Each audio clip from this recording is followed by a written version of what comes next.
Hello दोस्तों, हम बात करेंगे स्लोप ऑफ अ लाइन के बारे में। स्लोप, जिसको हम लोग एक और नाम से जानते हैं gradient of a line. Gradient of a line, ठीक है। अब अगर theta is the angle of inclination, angle of inclination, theta अगर एंगल ऑफ इंक्लिनेशन है तो जो स्लोप है जिसको कि m से जनरली डिनोट किया जाता है वो tan थीटा के बराबर आती है, जहां पर थीटा की वैल्यू π/2 ना हो, क्योंकि π/2 पर tan डिफाइंड नहीं होता है। जैसे कि मैं ये कहना चाह रहा हूं, मान लो ये एक स्ट्रेट लाइन है, एक्स और वाई एक्सिस है, ये स्ट्रेट लाइन है, ये एंगल थीटा है ऑब्वियसली एंटी क्लॉकवाइज डायरेक्शन के अंदर में, तो m जो है यहाँ पर tan ऑफ थीटा के बराबर होगा। You getting my point? m जो है tan ऑफ थीटा के बराबर होगा, और थीटा के ऊपर रिस्ट्रिक्शन हमें पता है एंगल ऑफ इंक्लिनेशन पे क्या क्या होती है, ये अपन लोग जानते हैं कि थीटा की वैल्यू क्लोज जीरो से लेकर के ओपन पाई के बीच में लाई करती है। ठीक है, आई एम श्योर इतनी बात समझ में आई।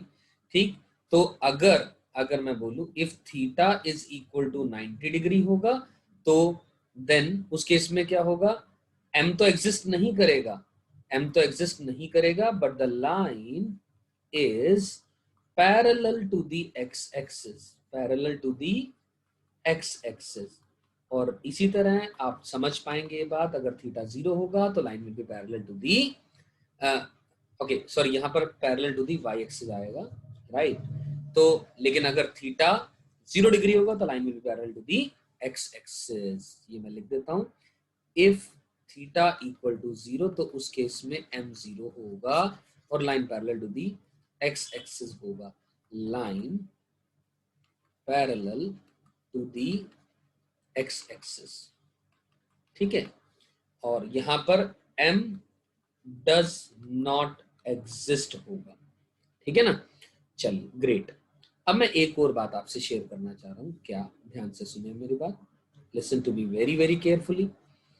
कि अगर मान लो कि लेट्स से मैंने ये एक y एक्सिस बनाया, ठीक है, और ये x एक्सिस बना दिया, ठीक है, एक y एक्सिस बना दिया, एक x एक्सिस बना दिया, और मान लो इस लाइन के ऊपर, इस कोऑर्डिनेट एक्सिस के ऊपर कोई एक लाइन लाई कर रही है इस तरीके से। ठीक है, ओके क्लियर।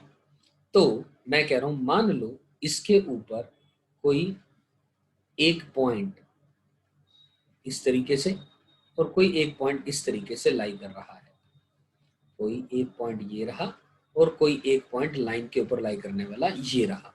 ठीक है, मान लो ये पॉइंट है A जिसका कोऑर्डिनेट है x1, y1, और ये पॉइंट है B जिसका कोऑर्डिनेट है x2, y2, राइट। और ये एंगल थीटा है, एंगल ऑफ इंक्लिनेशन। तो अपन जानते हैं m जो है tan थीटा के इक्वल होगा, यानी ये स्लोप होगी या यूं कहूं ग्रेडियंट होगी।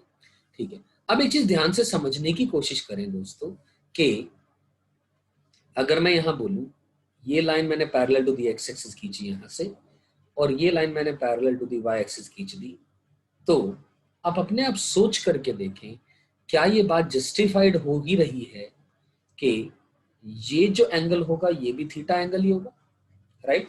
तो जब ये थीटा है और अगर लेटस से ये पॉइंट T है, तो ये डिस्टेंस और ये डिस्टेंस कोऑर्डिनेट्स के टर्म्स में निकल गया, यानी जो tan थीटा है उसकी वैल्यू कितनी आएगी, y2 minus y1 divided by x2 minus x1, right. यानी ये m यानी स्लोप के बराबर आएगी बात।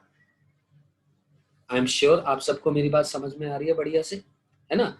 स्लोप इज, आपकी इच्छा इस बात को आप y1 minus y2 upon x1 minus x2 ले सकते हो, कोई फर्क नहीं पड़ता।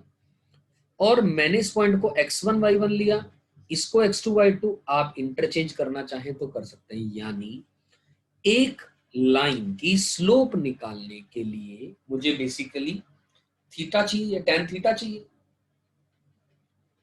tan थीटा चाहिए। तो हम अगर ये देखें कि उस लाइन के ऊपर लाई करने वाले 2 पॉइंट्स भी मालूम होंगे, तब भी हम उसकी स्लोप निकाल सकते हैं। Correct? I am sure slope का मतलब ग्रेडियंट का, या ग्रेडियंट का मतलब एंगल ऑफ इंक्लिनेशन का मतलब, और given 2 points on a line, इन सब से ये बातें सारी की सारी समझ में आ गई हैं। करेक्ट है फ्रेंड्स? यहां तक मुझे नहीं लगता किसी भी बच्चे को कोई भी परेशानी होगी।